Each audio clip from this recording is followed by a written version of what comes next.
My name is Harold, and at 82 years old, I thought I'd seen everything life had to offer. I'd raised 3 children as a single father after my wife died young, built a successful construction business from nothing, and accumulated what most would consider substantial wealth. My Victorian home sat on 12 acres of pristine land. My investment portfolio was healthy, and I had enough saved to live comfortably for several lifetimes. But what I hadn't expected was how my own family would treat me in my final years. Let me tell you about the day that changed everything. It was a crisp October morning, and I was sitting in my garden reading when my grandson Jake arrived unannounced. At 25, Jake was everything I'd hoped he wouldn't become: entitled, impatient, and convinced the world owed him something.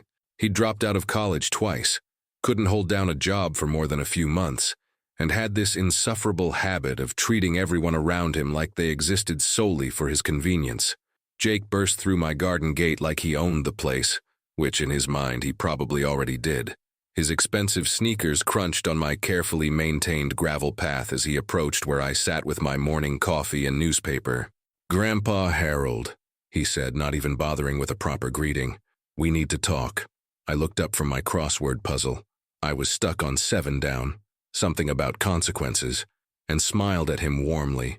Despite his flaws, he was still my grandson, and I'd always tried to see the best in people. "Good morning, Jake. Would you like some coffee? Maria just made fresh muffins." He waved his hand dismissively. "I don't have time for that. Look, I need money. My startup is about to take off, but I need capital injection. Just $50,000 to start." This wasn't the first time Jake had come to me with his hand out.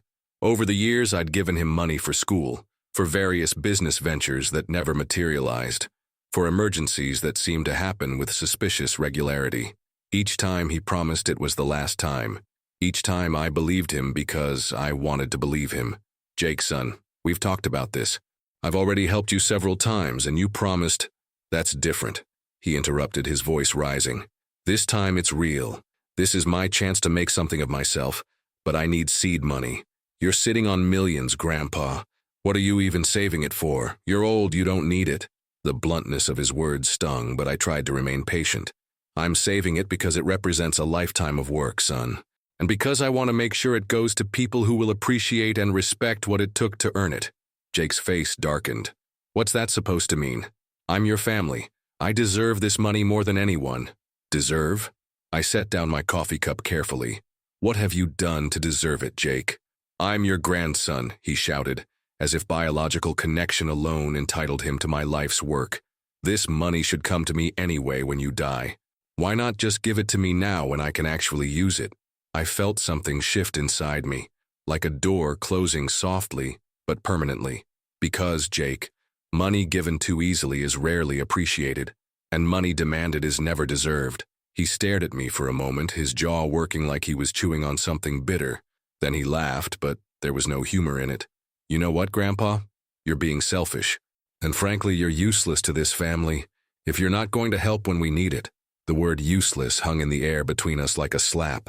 In all my 82 years, through raising children alone, building a business, surviving cancer twice, and maintaining this beautiful home and property, no one had ever called me useless. The word felt foreign and sharp, like swallowing glass. "Useless," I repeated quietly. "Yeah, useless. You sit here in this big house, hoarding money like some kind of dragon, while your family struggles. What's the point of having a rich grandfather if he won't even help his own grandson succeed?" Jake continued his tirade for several more minutes, each word more hurtful than the last. He called me selfish, stubborn, and out of touch. He said I was wasting everyone's time, including my own. He suggested I was too old to understand how the modern world worked, too set in my ways to recognize a good opportunity when I saw one. Throughout his verbal assault, I noticed something else. In the background, quietly tending to my rose bushes about 30 feet away, was Miguel Santos, my gardener for the past 15 years.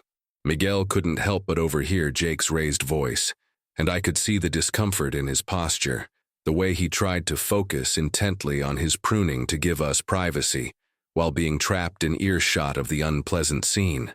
When Jake finally finished his tantrum and stormed off, promising he'd find the money somewhere else, and didn't need a useless old man anyway, I sat in the sudden quiet of my garden, The autumn air felt colder, and my coffee had gone bitter in the cup. Miguel approached hesitantly, his weathered hand still holding his pruning shears. "Mr. Harold, are you all right? Should I have said something?" I looked up at this man who had cared for my property with such dedication for 15 years.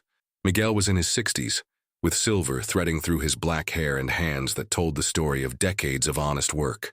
He'd immigrated from Guatemala with nothing but determination and had built a small landscaping business that supported his family with dignity. "No, Miguel, there was nothing for you to say, but thank you for asking." He nodded, then hesitated. "Mr. Harold, if you don't mind me saying, family can be complicated sometimes, but you are not useless. This garden, your home, the way you treat people, you bring beauty and kindness into the world. That is never useless." His words, spoken in accented English but with complete sincerity, meant more to me in that moment than anything my grandson had ever said.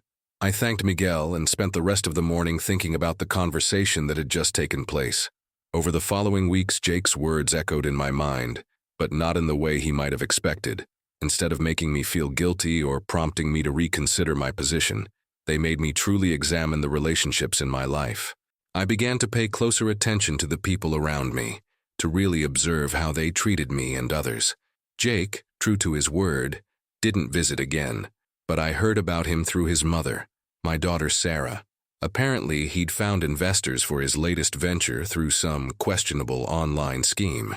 Sarah was worried about him, but when she suggested he apologize to me, he'd laughed and said he didn't need the old man's money anyway.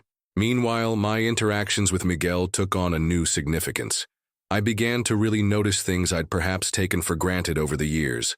Every morning, Miguel arrived at precisely 7 a.m., regardless of weather.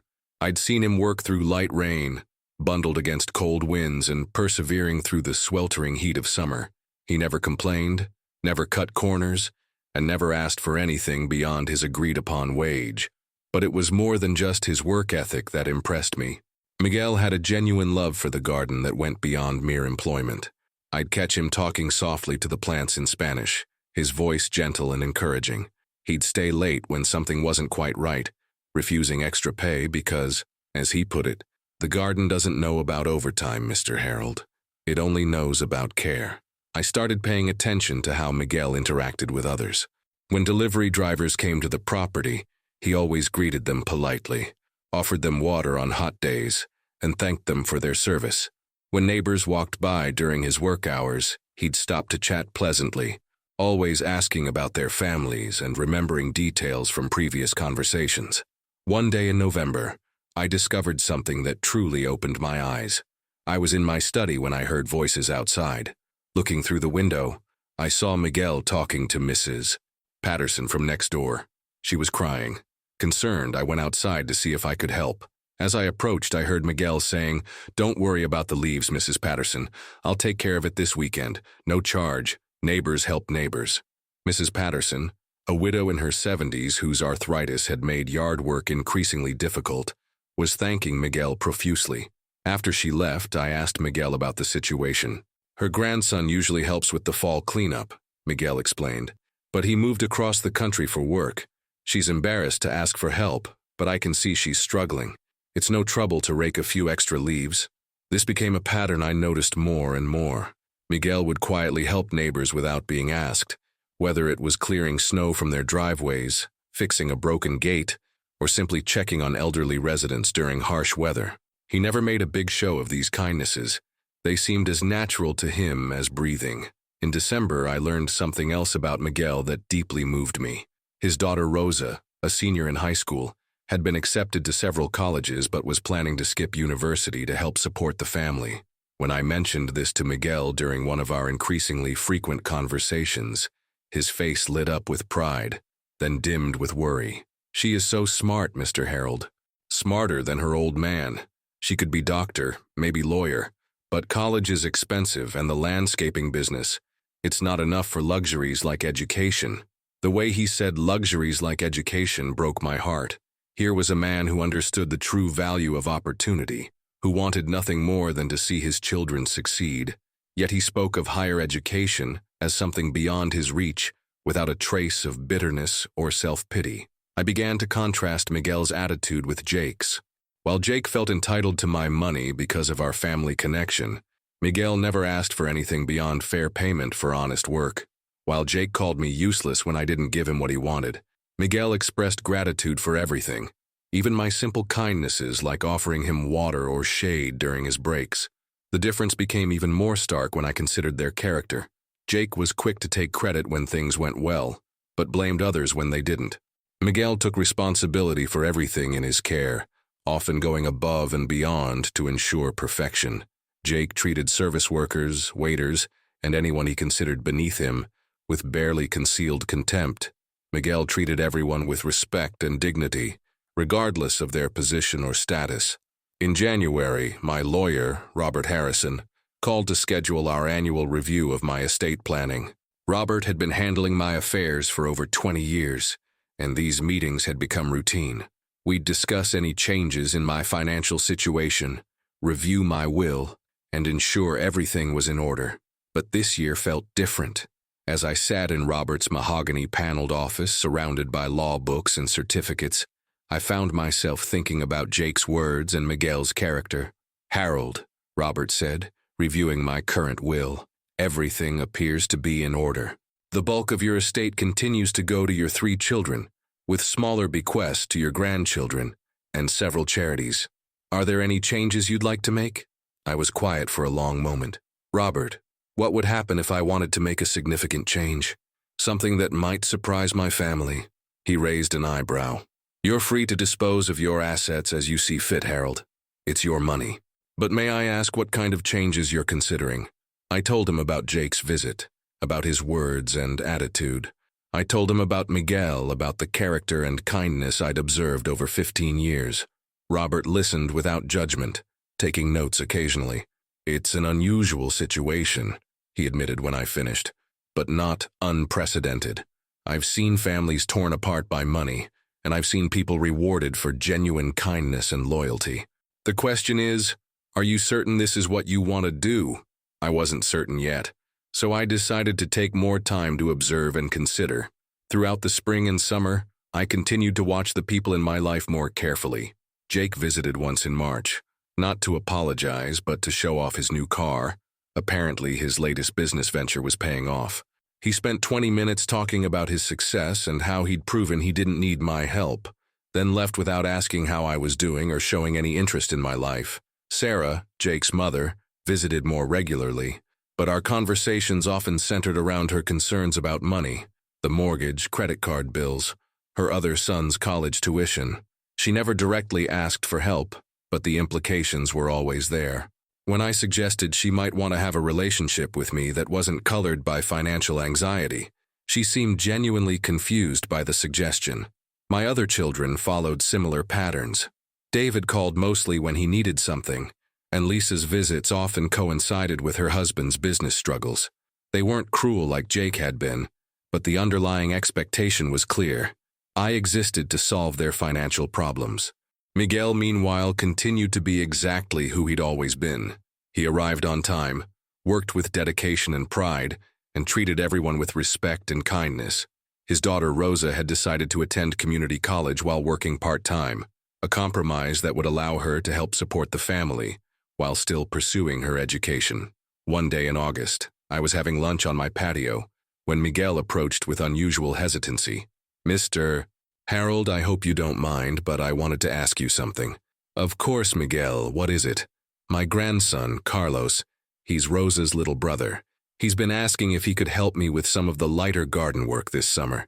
He's only 12, but he's very responsible. I thought maybe he could learn about hard work, about taking care of beautiful things." Miguel paused, then added quickly, "I wouldn't charge you anything extra. I just thought it might be good for him to learn." The contrast with Jake's demands couldn't have been starker. Here was Miguel, asking not for money, but for the opportunity to teach his grandson the value of work and responsibility. He was even volunteering to provide this service for free. "I think that's a wonderful idea, Miguel. And of course you should charge me for Carlos's time. A worker deserves fair wages, regardless of age." Miguel's face broke into a smile. "You are very kind, Mr. Harold. Carlos will be so happy." Over the next few weeks, I watched Miguel work with his grandson. He was patient and encouraging, teaching Carlos not just how to trim hedges and plant flowers, but why each task mattered. He explained how proper care today would result in beauty tomorrow, how attention to detail showed respect for the living things in their care. Carlos absorbed these lessons eagerly. He asked thoughtful questions, worked diligently, and never complained when tasks were difficult or boring. Most importantly, I noticed how he treated the garden with the same reverence his grandfather showed. He wasn't just going through the motions to earn money. He genuinely cared about doing good work. One afternoon, I overheard Carlos asking Miguel, "Abuelo, why do we need to weed around the roses if no one will see that part of the garden?" Miguel's response stayed with me for days. "Mijo, we don't do good work because people are watching. We do good work because it's the right thing to do. The roses will know, even if people don't." That evening I called Robert Harrison. "Robert, I want to make some changes to my will. Significant changes." We met the following week, and I outlined my new plan. Robert was surprised but not disapproving. He asked detailed questions to ensure I understood the implications and was making the decision with a clear mind. "Harold, I have to ask, are you doing this out of anger at your grandson or out of genuine appreciation for Miguel?" It was a fair question, and I considered it carefully. Both, perhaps, but more the latter than the former. Jake showed me his true character, but Miguel has been showing me his for 15 years. I was just too focused on family obligations to notice. What about your children? They'll certainly contest this. They're adults with their own lives and careers. I've already given them plenty over the years, and they'll still receive substantial bequests. But the bulk of my estate should go to someone who embodies the values I tried to live by. The new will was complex. My children would each receive $200,000, enough to make a significant difference in their lives, but not enough to live off indefinitely. Various charities would receive donations totaling another $500,000, but the remainder, my house, the 12 acres, and roughly $2. $3 million in investments would go to Miguel Santos, but that wasn't all. I also established a college fund for Rosa and Carlos, ensuring Miguel's grandchildren would have educational opportunities.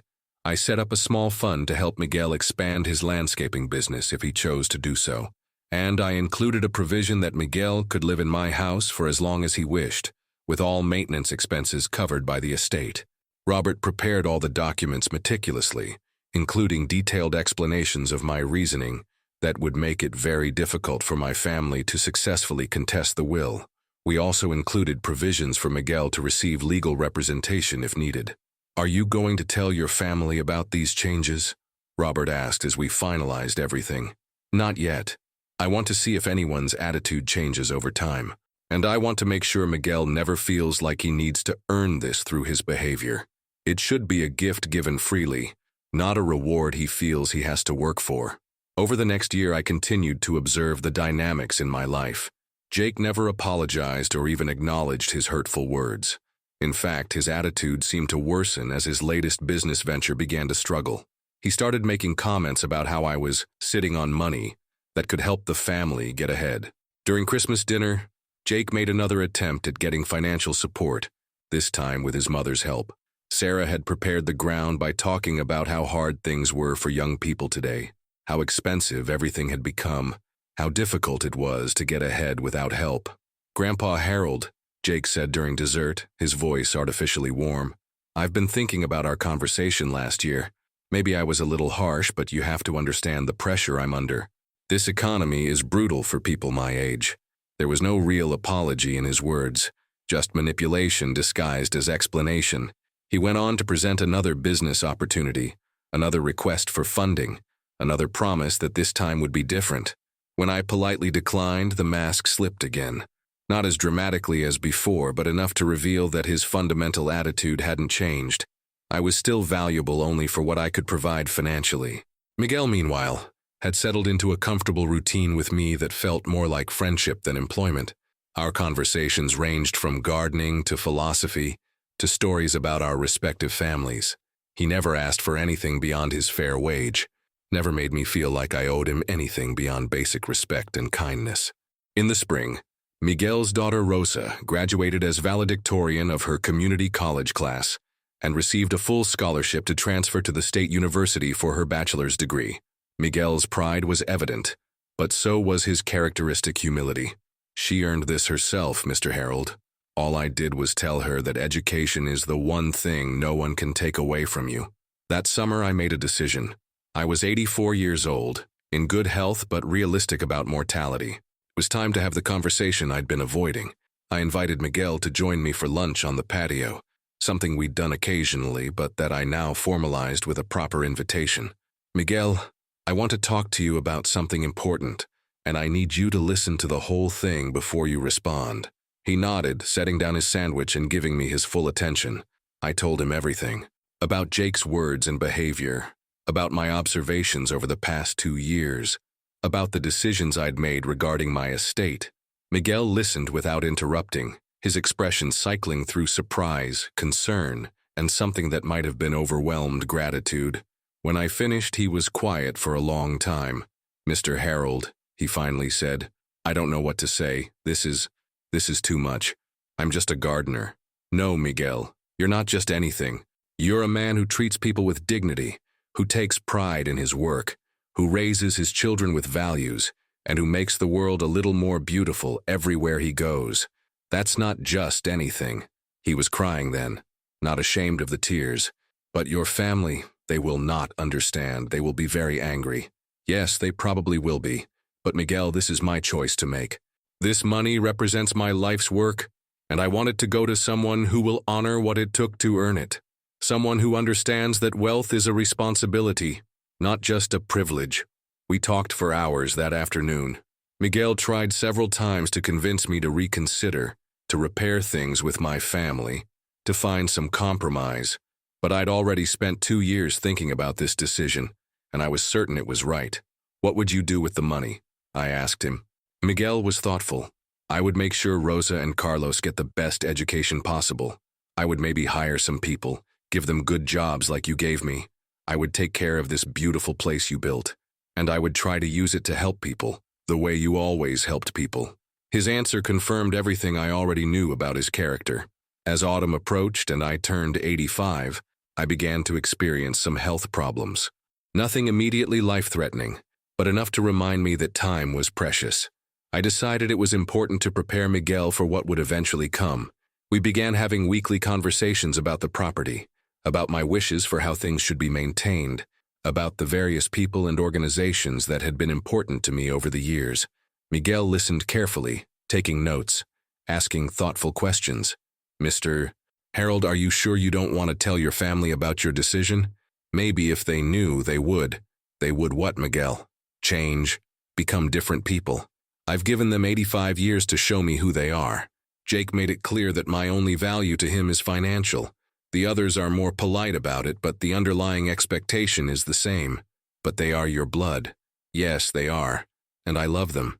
That's why they're still provided for in my will. But love doesn't mean I have to reward bad behavior or ignore good character. Blood relationship doesn't entitle someone to the fruits of my labor any more than it entitles them to disrespect me. That winter, I had a minor heart episode that landed me in the hospital for a few days. It wasn't serious, but it served as another reminder that my time was finite. Jake visited me in the hospital, but the visit was perfunctory. He spent most of the time on his phone, dealing with what he described as important business calls. When he did focus on me, it was to suggest that this health scare should be a wake-up call about getting my affairs in order and making sure my money would go where it could do the most good for the family. Miguel, on the other hand, visited every day I was in the hospital. He brought flowers from the garden, updates on how the winter preparations were going, and simply sat with me when I was tired and didn't want to talk. He never once mentioned money or inheritances or what would happen to his job if something happened to me. When I was released, Miguel had arranged for a neighbor to check on me regularly and had stocked my kitchen with healthy meals prepared by his wife. These weren't things I'd asked for. They were simply kindnesses he offered because he cared about my well-being. Spring came again, my 86th spring, and I found myself reflecting on the life I'd lived and the legacy I wanted to leave. I'd built a successful business through hard work and integrity. I'd raised 3 children, though I had to admit I'd perhaps failed to instill in them the values I'd hoped to pass on. I'd accumulated wealth, but more importantly, I'd tried to use that wealth responsibly. Looking around my garden, maintained so beautifully by Miguel's care, I felt peace about the decision I'd made. This place would continue to be loved and tended. The money I'd earned would go to someone who understood its value, and perhaps in some small way, my life would have made a positive difference in the world. One morning in May, I woke up feeling different. Not sick exactly, but aware that something had shifted. I called Robert Harrison and asked him to come to the house. "Robert, I think it's time to make sure all the final documents are in order. I want everything to be clear and legally sound when the time comes." We spent the afternoon reviewing every detail of the will, every provision and explanation. Robert had done his work well. The document was thorough and virtually incontestable. "Harold, are you absolutely certain about this? It's not too late to make changes." I looked out the window at Miguel, who was teaching his grandson, Carlos, how to properly prune the apple trees.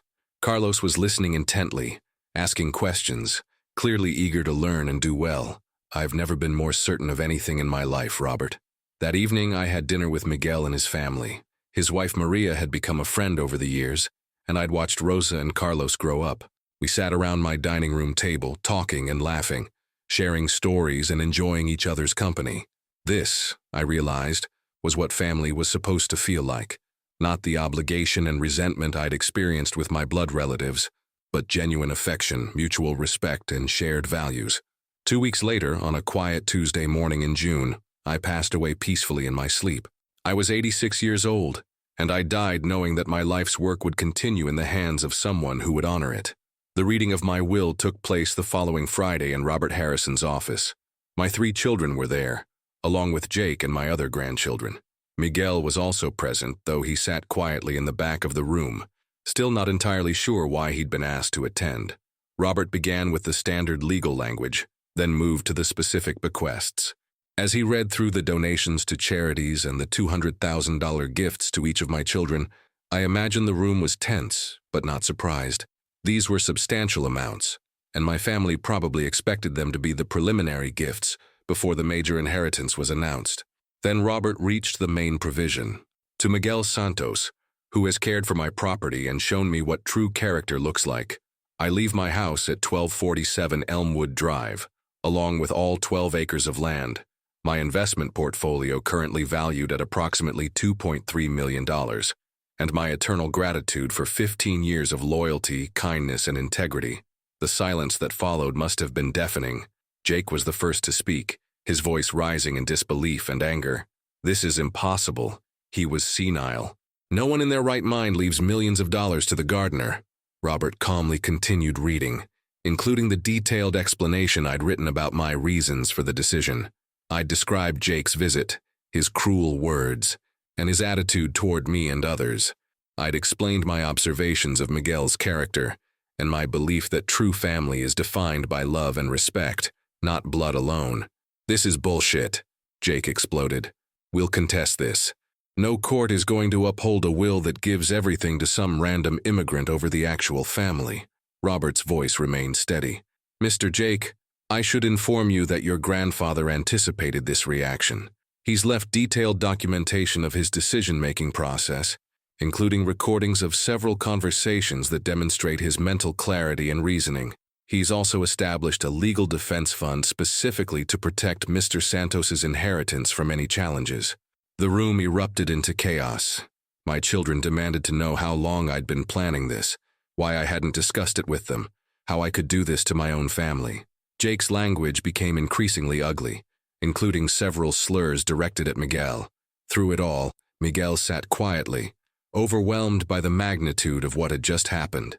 When the initial shock wore off and people began to leave, some in anger, others in stunned silence, Miguel approached Robert. "Mr.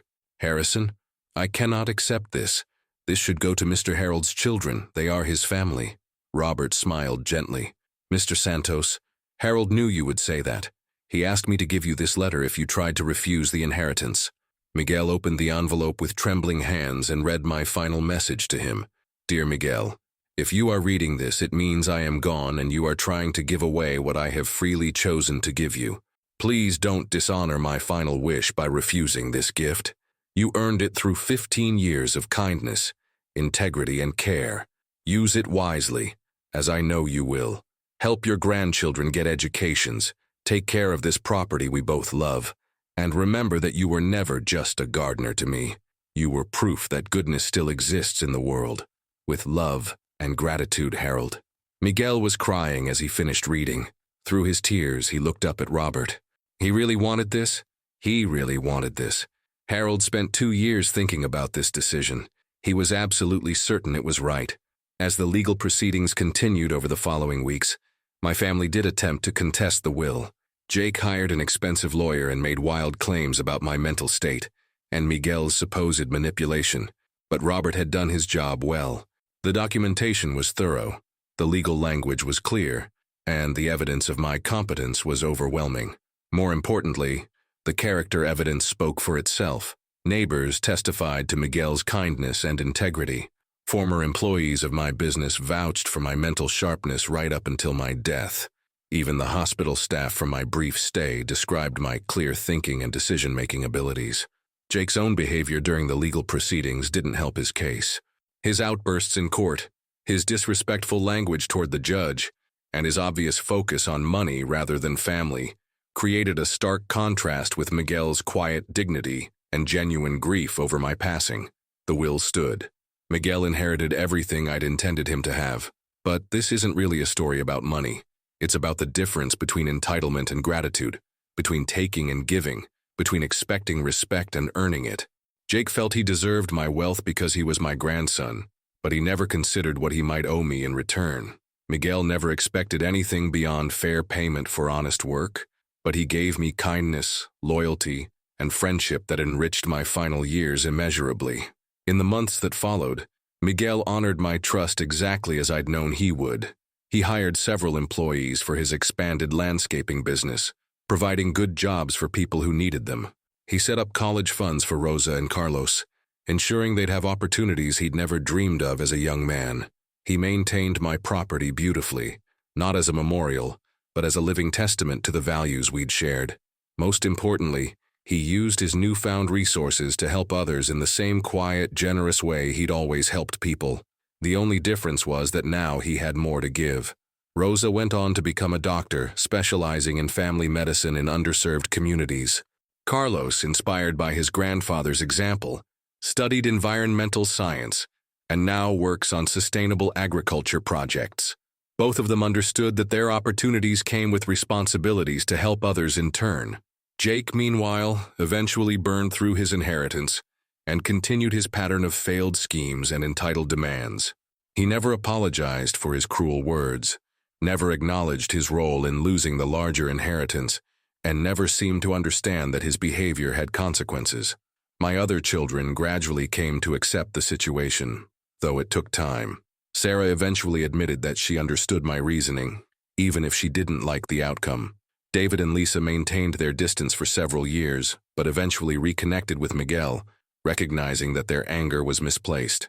The story spread throughout our community, becoming a kind of local legend about the importance of character over birthright. Some people criticized my decision, arguing that family should come first regardless of behavior. But many others saw it as a reminder that respect and love are earned, not inherited, and that true family is defined by how we treat each other, not by shared DNA. Miguel still lives in my house, now his house, surrounded by the gardens we both loved. He's in his 70s now, but he still tends to the roses personally, still talks to the plants in gentle Spanish, still treats every visitor with dignity and kindness. When people ask him about the inheritance, about what it felt like to receive such an unexpected gift, Miguel always gives the same answer. Mr. Harold didn't give me money. He gave me the chance to take care of the things he loved. That's not a gift you receive. It's a responsibility you accept. And that, I think, is exactly the difference between Miguel and Jake. One saw an inheritance as something owed to him, while the other sees it as something to be stewarded for future generations. Jake called me useless because I wouldn't fund his sense of entitlement. But Miguel showed me every day for 15 years that usefulness isn't about what you can provide for others. It's about how you treat people, how you care for the world around you, and what kind of legacy you leave behind. I may be gone now, but my garden still blooms under Miguel's care. Rosa is healing people in communities that desperately need medical care. Carlos is working to make agriculture more sustainable, and countless other people have been helped by the kindness Miguel was able to extend because he had the resources to do so. That doesn't sound useless to me. The irony isn't lost on me that Jake's cruelty led directly to his own loss. If he had simply treated me with basic respect, if he had shown genuine interest in my life rather than just my bank account, if he had demonstrated even a fraction of the character Miguel displayed every day, the inheritance would likely have gone very differently. But perhaps this outcome was inevitable. Character isn't something you can fake for long, and 15 years of observation had shown me who Miguel truly was, just as a single conversation had revealed Jake's true nature. In the end, Jake taught me an important lesson about family, though not the one he intended.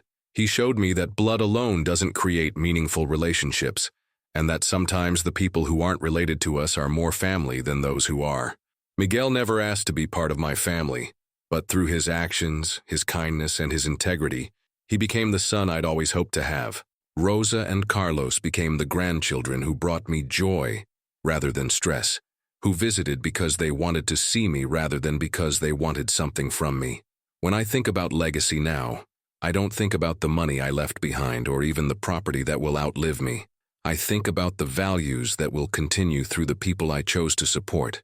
I think about Rosa's patients, who will receive better care because she had the education she needed. I think about the sustainable farming techniques Carlos will develop, which might help feed people for generations to come. I think about the employees Miguel hired, who now have stable jobs and can support their own families with dignity. That's what happens when you invest in character rather than entitlement. The returns multiply far beyond anything you could have imagined. Jake wanted my money so he could live comfortably without working for it. Miguel used it to create opportunities for others to work and thrive. The difference between those two approaches tells you everything you need to know about why I made the choice I did. I've heard that Jake still tells people he was cheated out of his inheritance, that I was manipulated by a cunning gardener who took advantage of a lonely old man. He can't seem to accept that I made a conscious, deliberate choice based on years of observation and careful consideration. But Miguel never talks about the inheritance in terms of what he gained. He talks about it in terms of responsibility, stewardship, and the obligation to honor my memory through how he uses what I left him. Even now, years later, he refers to himself as the caretaker of my legacy, rather than the owner of my wealth. That humility, that sense of responsibility, that understanding that wealth is a tool for helping others rather than just a means to personal comfort, those are the qualities that made Miguel worthy of my trust. And they're the qualities that ensure my money will continue to do good in the world long after I'm gone. Sometimes people ask if I have any regrets about my decision. The answer is no. I regret that my relationship with my biological family deteriorated to the point where this choice became necessary. I regret that Jake grew up to be someone who could speak so cruelly to his grandfather.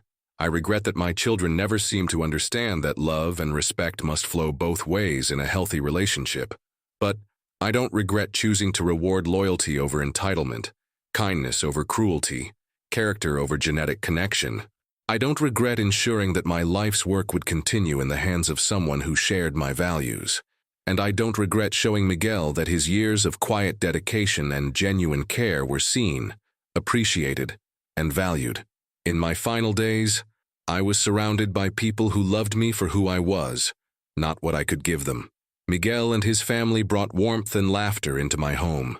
They treated me like a treasured member of their family, even though I was just their employer. Meanwhile, my biological family visited out of obligation, spent our time together discussing their financial problems, and left me feeling drained rather than energized. The contrast was stark and telling. When I closed my eyes for the last time, I was at peace knowing that the garden I loved would continue to bloom, that the values I tried to live by would continue through Miguel and his descendants, and that my wealth would be used to create opportunities rather than enable laziness. Jake called me useless, but through Miguel, my usefulness will extend far beyond my own lifetime. The money I earned will educate doctors, support sustainable agriculture, provide good jobs, and help countless people I'll never meet. That's not revenge in the traditional sense. It's something better. It's justice. It's the natural consequence of choices made over years and decades. It's proof that character matters more than connections, that how you treat people comes back to you in ways you might never expect. If Jake is listening to this story somehow, I hope he understands that he wasn't cheated out of anything. He received exactly what his behavior earned him. The inheritance he lost was never really his to begin with. It was mine to give to whomever I chose, and I chose to give it to someone who had proven himself worthy of the responsibility. Miguel didn't take anything from Jake. Jake lost it all by himself, with his words, his attitude, and his complete failure to understand that relationships require mutual respect and care. The beautiful thing about this outcome is that it's still not too late for Jake to learn from it. He's still young enough to change, to develop character, to build meaningful relationships based on giving rather than taking. My decision doesn't have to be the end of his story. It could be the beginning of his transformation, but that's up to him, just as it was up to me to decide how to use the wealth I'd accumulated over a lifetime of work. I chose to give it to someone who had spent 15 years proving he would use it wisely, someone who had shown me, through countless small acts of kindness and integrity, that he understood the difference between having money and being worthy of it. In the end, that's what this story is really about. Not about a bitter old man punishing his ungrateful grandson, but about recognizing true worth when you see it, and having the courage to act on that recognition, even when it goes against conventional expectations. Miguel was never just my gardener. He was my friend, my teacher, and ultimately, the person who reminded me that goodness still exists in the world. Leaving him my inheritance wasn't an act of revenge. It was an act of gratitude. And if that makes me useless in Jake's eyes, then I'm proud to be useless in exactly that way. If you enjoyed this story of unexpected consequences and the true meaning of family, smash that like button, drop a comment below telling me what you would have done in Harold's situation. Subscribe to the channel for more incredible stories of life, loss, and the choices that define us. And don't forget to hit that notification bell so you never miss when I upload new content.